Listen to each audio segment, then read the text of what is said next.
নিয়ে একদম শামসি, হরিচন্দ্রপুর, ভালুকা চলে গেল। যেতে যেতে যেতে যেতে আপনার কাটিহার, লাভা, কিষানগঞ্জ এই যে চাচ্ছি, তো যেতে যেতে দেখছি একটা জিনিস যে আমি বুঝলাম না, মেয়েরা বরখা পরে পরে জোড়া জোড়া বেটা ছেলেকে নামছে কেন?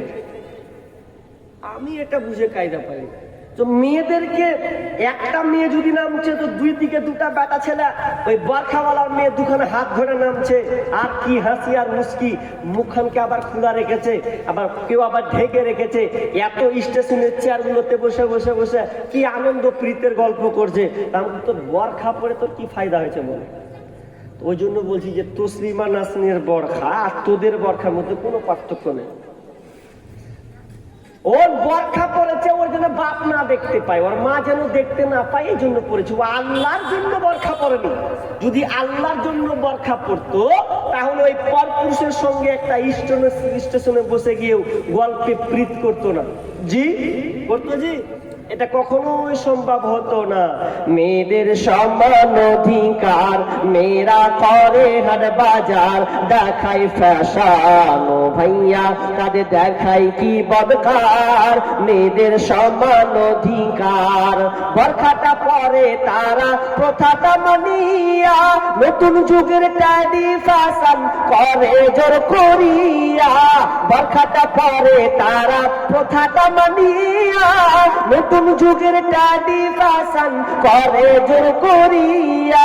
এদের বলার কিছু নাই বর্তমানের জামানায়, কি বলবো রে ভাইয়া তাদের দেখাই কি বদকার। মেয়েদের সমান অধিকার। এ বরখা দিয়ে হবে না। যদি আপনার মেয়েকে ঢাকতে চান, আমি বলছি বরখা দেন। পাশাপাশি বরখা দেওয়ার পাশাপাশি আপনার ওই মেয়েকে আপনি কোরআন শিক্ষা দেন। যেই মেয়েকে আপনি কোরআন শিক্ষা দিবেন, কোরআন শিক্ষা দিবেন, ওই মেয়েটা আস্তে আস্তে তার পরিবর্তন ঘটবে। মিডিলে একটা কথা বলি ভাই, যারা আপনারা এখানে বসে আছেন, আমার প্রায় জায়গায় বক্তব্যের প্রারম্ভে, শুরুতে, মিডিলে, শেষে এই কথাটা আমি বলে তারপরে বিদায় নিই। আপনি প্রত্যেক গার্জেনকে বলবো যে আপনারা খবরদার খবরদার আপনার মেয়েকে আগলে রাখুন, কোরআন শিক্ষা দেন। পাশাপাশি আপনার মেয়েকে আপনি মোবাইল দিয়েন না। আমি মোবাইলের বিরুদ্ধে নই। আপনার মেয়েকে আপনি মোবাইল দিয়েন না, আপনি ঠেকান, ওকে আপনি কন্ট্রোলে রাখুন। কারণ বিষ্ণু বলছেন আল মারআতু আওরাতুন ফাইদা খরাজাত ইস্তাসরাফাহা শাইতান। যখন একটা নারী যখন বাড়ি থেকে বের হয়ে যায় তখন, কারণ মেয়েটা হচ্ছে ঢেকে রাখার বস্তুকে ঢাকতে হয়, যখন বাড়ি থেকে বের হয় তখন শয়তান ওই পুরুষের চোখে নারীটাকে আকৃষ্ট করে দেখায়, সুসজ্জিত করে দেখায়। অতএব আপনার মেয়েকে আপনি ঢেকে রাখুন। দ্বিতীয় নম্বর কথা, আপনি মোবাইল দিয়েন না। যদি বলেন মৌলভী সাহেব এটা হবে না, প্রয়োজন হতে পারে। আপনার মেয়ে যদি প্রয়োজন হয় মোবাইলটা, তাহলে আপনি মোবাইলটা প্রয়োজনে দেন। কিন্তু আপনি 24 ঘন্টা মোবাইল দিচ্ছেন কেন? 24 ঘন্টা নেই না আপনার মোবাইল? কলেজ যাচ্ছে তাও মোবাইল, স্কুল যাচ্ছে তাও মোবাইল, বেড়াতে যাচ্ছে তাও মোবাইল, একটু যদি আরাম করছে তাও মোবাইল। তাই এত মোবাইল আপনার মেয়েকে দেওয়া লাগবে? আপনার মেয়ে কোন কাজ করে বসে থাকবে আপনি জানেন? একজন রাইটার একটা পোস্ট করেছেন, আমি সেদিন ওই হয়ে গেল 6-7 মাস আগেকার ঘটনা। তিনি একটা লিখেছেন, কি জানেন? পোস্টটা লিখেছেন, তিনি একজন ভালো লেখক। তিনি লিখছেন যে কোনো বাপ মা, কোনো গার্জেন যদি মেয়েকে মোবাইল দেয় তাহলে জেনে নিতে হবে ওই বাপ মা মেয়ের জন্য পরপুরুষের জায়গা করে দিল। কথাটা আবার রিপিট করছি, কোন বাপ মা যদি মেয়েকে মোবাইল দেয় তাহলে জেনে নিতে হবে ওই বাপ মা মেয়ের জন্য পরপুরুষের জায়গা করে দিল।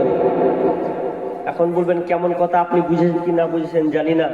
আপনি ঘুমিয়ে যাবেন, আপনার ভাই ঘুমিয়ে যাবে, আপনার ছেলে ঘুমিয়ে যাবে, অথচ দেখবেন ওই মেয়েটার হাতে যদি মোবাইল থাকে, ব্যাটিং করতে করতে করতে ও বাইরে না গেলেও বাইর থেকে তার সম্পর্ক তৈরি হবে ফেসবুকের মাধ্যমে, মেসেঞ্জারের মাধ্যমে, হোয়াটসঅ্যাপের মাধ্যমে, অনেক কিছুর মাধ্যমে যোগাযোগ হয়ে যাবে। শয়তান তার যোগাযোগটা করে দিবে।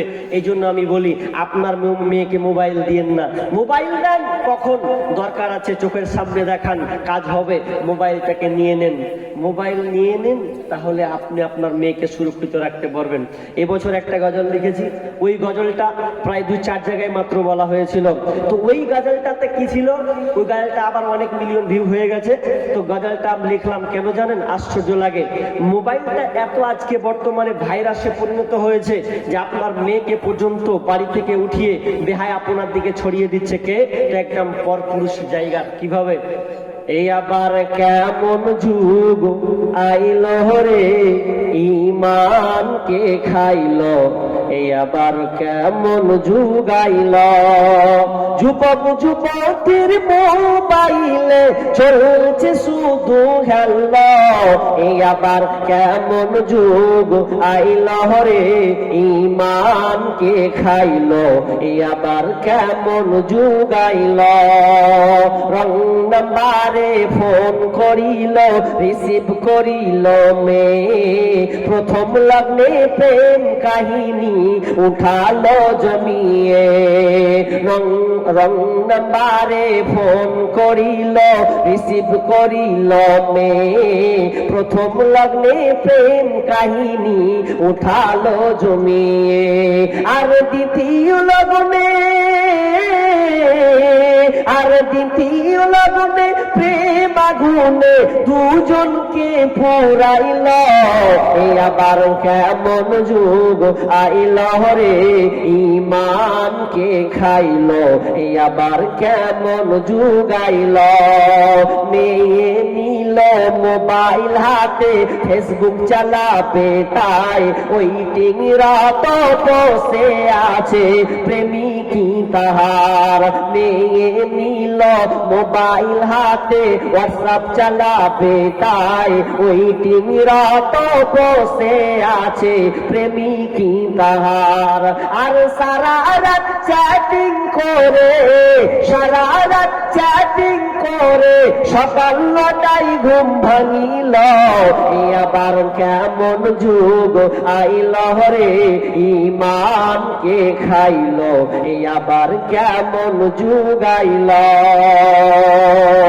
এমন একটা সময় এলো মোবাইলের জ্বালায়। স্বামী ছেড়ে প্রেমিক ধরেছে 3 সন্তানের ওই মায়। এমন একটা সময় এলো মোবাইলের ঠেলায়। স্বামী ছেড়ে প্রেমিক ধরেছে 3 সন্তানের ওই মায়। আল্লাহ যা শরম বিক্রি করে, হায়া শরম বিক্রি করে নতুন সংসার যে বাঁধিল। এই আবার কেমন যুগ আইল রে, ঈমানকে খাইল। এই আবার কেমন যুগ আইল। বলছিলাম বাপজি আমার ভালো করে শোনেন, আপনার মেয়ে যদি অ্যাডাল্ট হয়ে যায়, তার বয়স যদি আপনার 13, 14, 15, 16 দিকে গড়িয়ে যায়, তাহলে আপনার মেয়েকে আপনি মোবাইল দেবেন না। মোবাইলটা এমন একটা ভাইরাস হয়েছে আজকে বর্তমানে। এবিসি নিউজ বলেন মোবাইলটা তিনটা কারণ তুলে ধরেছেন, তার মধ্যে একটা হচ্ছে মোবাইল। এই মোবাইল যদি কোনো মেয়েকে দেওয়া হয়, তাহলে এই মোবাইলকে যদি দেওয়া হয় আর মেয়েটাকে যদি সংযত করে রাখা না হয়, কন্ট্রোল না করা হয়, তাহলে ওই মেয়েটা বেলাইনে যাবেই যাবে, এটা কেউ এড়াতে পারবে না।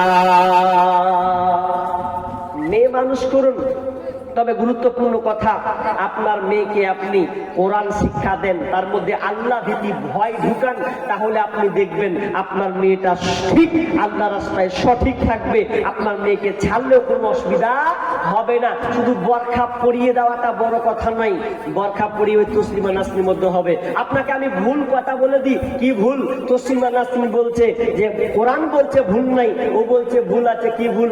বলছে এই যে বরখাতে ভরে দিয়েছে, 1 নম্বর ভুল। 2 নম্বর ভুল কি? বলছে কোরআনে বলছে ছেলেদের 4টা বিয়ে করবে ছেলেরা, আর মেয়েরা ফের একটা। এটা কেমন হলো?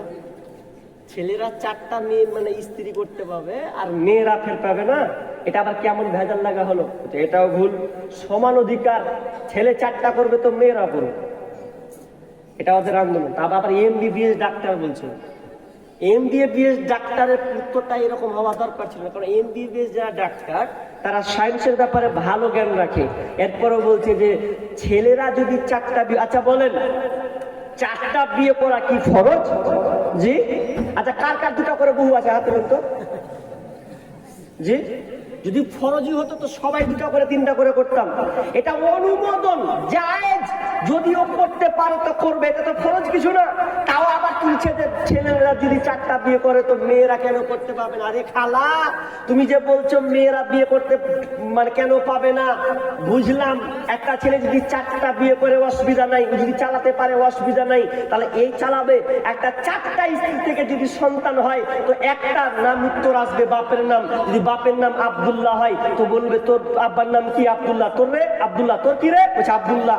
4টা স্ত্রী 4টা ছেলে তো একটা নাম হচ্ছে আব্দুল্লাহ। আচ্ছা বলেন তো ওই মেয়েটা যদি 4টা স্বামী হয় আর যদি একটাই ছেলে হয়, গোলমাল লাগবে কি লাগবে না?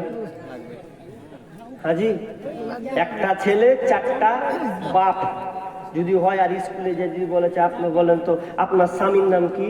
আচ্ছা কোনটা বলবে? আব্দুল সাত্তার না আব্দুল জাব্বার না খলিল, কোনটা করবে? যে ভেজালে পড়ে যাবে না, ও খাতা লিখতে যে ভেজালে পড়বে। অনেক ঝামেলা আছে, এগুলো আর অনেক দিক আছে, আমি বলছি না।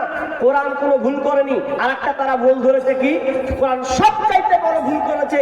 কোরআন বলছে যে তোমরা পুরুষ পাবে 2 ভাগ, বাপের ওয়ারিস হিসাবে জায়গা যদি ভাগ হয় তাহলে তারা 2 ভাগ পাবে, মেয়ে পাবে 1 ভাগ। কোরআন এই জায়গায় ভুল করেছে। মেয়েরা কেন 1 ভাগ পাবে আর ছেলেরা কেন 2 ভাগ পাবে, এটা ভুল করেছে। কোরআন ভুল করেনি, ঠিক করেছে। আসলে ভালো করে জানলেই সব সমাধান হয়ে যাবে। কিন্তু দুঃখ লাগে, মেয়েরা যদি 1 ভাগও পায়, কিন্তু বর্তমানে আমরা বোনদেরকে 1 ভাগও দিই না। দিছি জি আপনারা? জি দিছি। কোরআন বলছে মেয়েরা 1 ভাগ পাবে। আমি 4 বছর 5 বছর আগে মসজিদে থাকতাম, একটা মেয়ে একটা খালা কানতে কানতে এসে বলছে, মহেন্দ্রপুরের দিকে কানতে কানতে এসে বলছে, বেটা সবই বক্তব্য করছিস রে বেটা, তো জমির ব্যাপারে একটু বক্তব্য গুলা দিতে পারিস না? আমি বলছি কেমন করছিস গে খালা? বক্তব্য ঠিকই দিছি, ওরা মানলে তো আমার কি বলছে। আর এবার আমি ওই খালাকে রসিকতা করে বলছি, খালা একটা কথা বলবো, বলো। আমি ফের শুনছি যে বেটি ছেলেরা বাপের জমি গেলা মাফ করে দিচ্ছে, হাওয়া মাফ করে দিচ্ছে মন থেকে। কে কইছে মাফ করে দিবে?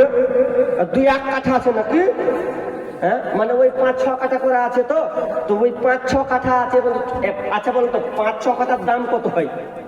মিনিমাম 5 লাখ 10 লাখ, যদি ভালো জায়গায় পাই তো 5-10 লাখ টাকা দাম আছে। আচ্ছা কোনো মেয়ে 5-10 লাখ টাকা ছাড়বে জি? ও সোজাই বলছে, খালা কইছে বেটা ওরা আসলে বেটিরা ছাড়ে না, মন থেকে মাফ করে না। ওরা রাস্তা না পেয়ে লাস্টে বেলা বাপের এগনেতে উঠবো, ভাইয়ের এগনেতে উঠবো, ওই জন্য বলে যে কি করি, কিন্তু আমরা মন থেকে কিন্তু মাফ করি না। জি না, খবরদার। আমি ভাইদেরকে বলবো, বাপজিদেরকে বলবো, খবরদার মেয়ের অংশকে মারবেন না। আপনার সন্তান 2 ভাগ পাবে, দেন আপনার মেয়ে 1 ভাগ পাবে। খবরদার মেয়েকে মাহরুম করবেন না।